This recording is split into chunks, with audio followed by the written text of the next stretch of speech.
Seguinte, vamos falar sobre a Série A do Campeonato Brasileiro. Um jogaço abre a rodada, vocês estão vendo aí atrás da gente, ó, toda a rodada do final de semana.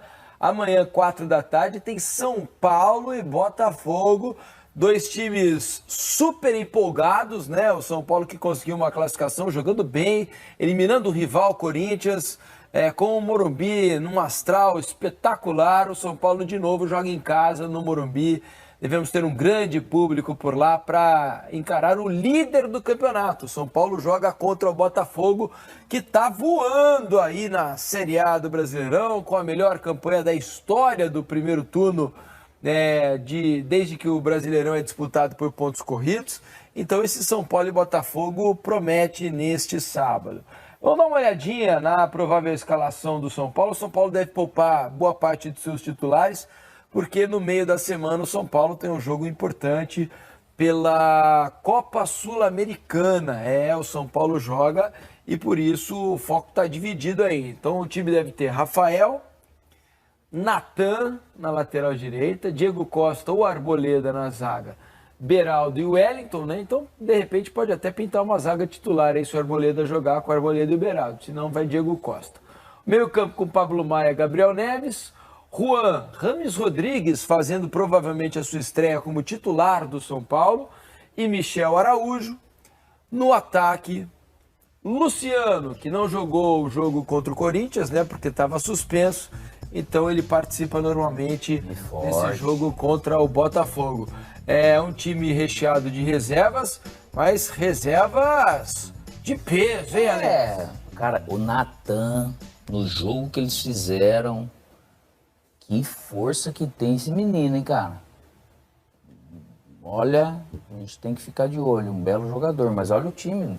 Falar que é recheado de reservas até não, porque todo mundo aqui já foi titular em algum momento. Em algum momento já foi, né? O Juan, de repente, um pouco mais. O Wellington é titular hoje, né? Porque o Caio se machucou. Sim. Titular e convocado. Mas Michel Araújo, o Rames tem esse perfil. Pablo Maia, Gabriel Neves meio que se divide. Diego Costa e Arboleda também. Você vê que o Beraldo ele se firmou, então também não sei se ele vai poupar muito não, nem se deveria, porque o jogo em casa você tem menos desgaste como jogou com o Corinthians em casa. Então vai estar todo mundo recuperado. A dúvida né? Porque ele teve um jogo desgastante contra o Corinthians e terá provavelmente outro pela Copa Sul-Americana no meio da semana. De repente, né, ele faz essas mudanças, porque se a gente pensar no jogo contra o Corinthians, por exemplo, jogaram Rafael, né, como titulares. Rafael, Arboleda, Beraldo e Wellington. Pablo Maia também. E o Pablo Maia. São 5 e assim, jogadores. O Felipe, tem uma situação que esses jogos, igual aconteceu de quarta, às vezes as pessoas não têm ideia, ele tem realmente uma concentração de energia que quando você passa da maneira que o São Paulo conseguiu, pode ser que siga normal, mas realmente a hora que acaba o jogo você tem um risco de realmente ter um cansaço emocional que é desgastante. Mas de toda maneira, estou muito curioso para ver Rames Rodrigues, como ele vai se comportar jogando uma partida desde o início, né? O Dorival, em entrevista, já disse que ele ainda está abaixo dos companheiros, né, na questão física. No Maracanã, contra o Flamengo, achei que ele entrou bem, se movimentando bem, participando das jogadas ofensivas, com pouca obrigação defensiva, né? Ele muito solto da marcação. Como é que você imagina esse encaixe do Rames aí nesse jogo contra o Botafogo, Red? Como meio armador atrás do atacante de referência. O atacante de referência vai ser, pelo menos nessa nossa prévia, o Luciano, que não vinha fazendo essa função, era do Caleri, e o Luciano fazia esse jogador de pêndulo atrás, como um meio armador. Agora é o Lucas, Luciano perdeu espaço, vai voltar para ser a referência do time. E o Rames atrás armando com 2 ponteiros, o Michel Araújo por um lado, o Juan, também muito forte fisicamente, pelo outro. Não sei se vai ser esse time, mas pelo menos tem uma coerência do estilo de pensar o jogo do Dorival. Importante que ele rode o time também, coloque todo mundo apto.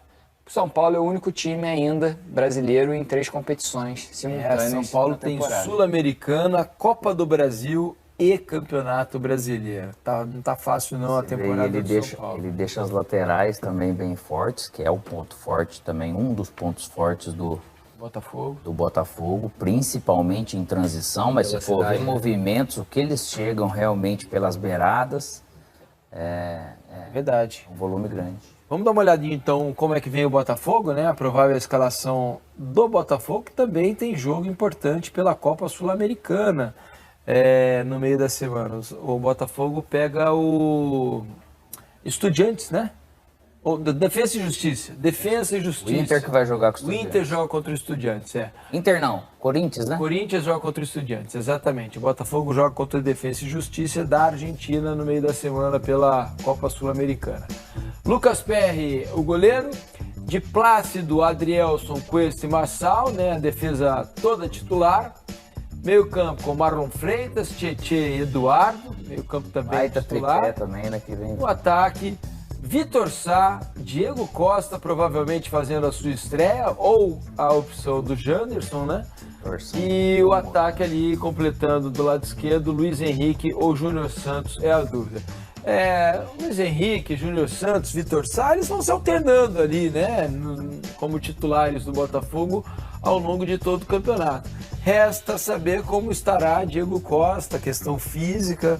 Na temporada passada ele esteve no futebol inglês, né, jogando pelo Wolverhampton, está bastante tempo sem jogo, foi apresentado e deve começar como titular esse jogo já de amanhã. Alex, acho que o jogador, né, com a experiência do Diego Costa, com tudo que ele já passou, sente muito a parte física ou consegue administrar melhor? Tem um lado bom, você olhando, mesmo que ele esteja de camisa preta, ele tá fino.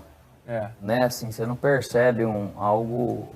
Agora, para ele ir para campo, naturalmente ele deve ter se mostrado numa ótima condição. E é muito importante ele chegar num time que já está todo redondo. E ele tem essa característica de ajudar no marcar, porque o Botafogo ele marca nessa média, ou uma falsa baixa ali para poder transitar muito bem, marcando por zona. E ele tem todo esse conhecimento, porque é um modelo de jogo, parece muito com o do Simeone, vamos dizer, né? Guardado as suas devidas proporções. Está sendo dirigido pelo Lage no Wolverhampton. A única coisa que pode pegar um cara que está voltando de férias é o quê?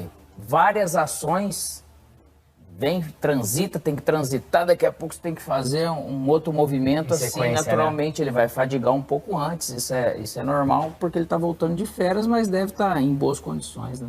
Como é que você imagina o Diego Costa?